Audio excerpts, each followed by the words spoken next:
ಒಬ್ಬ ಚಲೋ ಲಗ್ನ ಆದ, ಬಹಳ ಮೆಚ್ಚಿಕೊಂಡೆ ಲಗ್ನ ಆದ. ಎಲ್ಲ ಮೊದಲು ಕಂಪ್ಯೂಟರ್ದಾಗ ನೋಡಿ, ಪ್ರತ್ಯಕ್ಷ ನೋಡಿ, ಎಲ್ಲ ಅಳತೆ ಮಾಡಿ ಲಗ್ನ ಆದ. ಮುಂದೆ ಒಂದು ದಿವಸಕ್ಕೆ ಹೋದ, ಒಂದು ನೋಡ್ಲಿಕ್ಕೆ ಹೋದ, ಏನು ಪ್ರದರ್ಶನ ನೋಡ್ಲಿಕ್ಕೆ ಹೋದ, ಜಗತ್ತಿನ ಸೌಂದರ್ಯ ಪ್ರದರ್ಶನ ನೋಡ್ಲಿಕ್ಕೆ ಹೋದ. ಅಲ್ಲಿ ಕೂತು ಮನೆಯವ್ರು ಹಿಂಗಿಲ್ಲ ಅಂದ. ಮನೆಗೆ ಬಂದ, ತರಾದ, ಮನೆಯವ್ರು ಹಿಂಗಿಲ್ಲ, ಮನೆಯವ್ರು ಹಿಂಗೆ, ಮೊದಲ ಮನೆಯವ್ರ ಹಂಗೆ ಯಾರಿಲ್ಲ ಅಂತಿದ್ದ. ಬಂದ ಬಳಿಕ ಮನೆಯವ್ರು ಹಿಂಗಿಲ್ಲ ಅಂದ. ಬಹಳ ಬದಲಾಗಿಲ್ಲ, ಒಂದ ಸಣ್ಣ ವಾಕ್ಯ. ಮನೆಯವ್ರಂಗೆ ಯಾರೂ ಇಲ್ಲ ಅಂದಿದ್ದ. ಮನ್ಯಾಗ ಸಂತೋಷ ತುಂಬಿತ್ತು. ನಮ್ಮ ಮನೆಯವ್ರಂಗೆ ಯಾರಿಲ್ಲ, ಎಷ್ಟು ಆನಂದ ಆಗಿತ್ತು. ಈಗ ನೋಡಿ ಬಂದ, ಅವ್ರಂಗೆ ಇವ್ರಿಲ್ಲ ಅಂದ ಅಷ್ಟು. ಅವ್ರ ಮುಖ, ಅವ್ರ ಮೈಯ, ಅವ್ರ ಬಣ್ಣ ಇವ್ರಿಗಿಲ್ಲ, ಸ್ವಲ್ಪ ಕಡಿಮೆ ಅದ ಅಂದ. ಮುಗೀತು ಅವನ ಜೀವನ.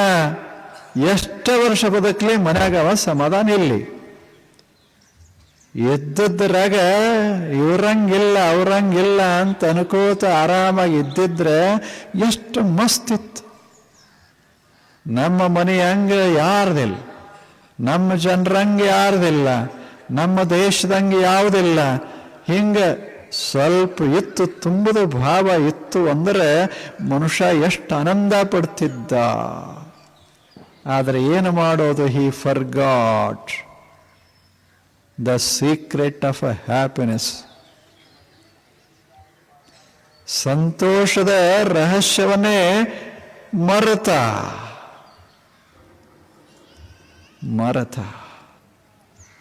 ಎಂದ ನೀವು ಮನೆಗೆ ಹೋಗ್ತೀರಲ್ಲ, ಹೋಗಿ ವಿಚಾರ ಮಾಡಿ, ನಮ್ಮ ಮನೆ ಅಂಥ ಮನೆ ಯಾವುದೂ ಇಲ್ಲ, ನಮ್ಮ ಜನರಂಥ ಜನ ಇಲ್ಲ. ನಮ್ಮ ಮನ್ಯಾಗ ನಾವು ದೇವತೆಗಳಂಗ, ರಾಜರು ಮಹಾರಾಜರಂಗ. ನಮ್ಮ ಮನೆಯಲ್ಲಿ ಸಾಕಷ್ಟು ಅದೇ, ಎಣಸಬಾರದು ಅದೇ. ಉಣ್ಣಾಕ ತಿನ್ನಾಕ ಯಾವ ಕೊರತೆ ಭಗವಂತ ಇಟ್ಟಿಲ್ಲ.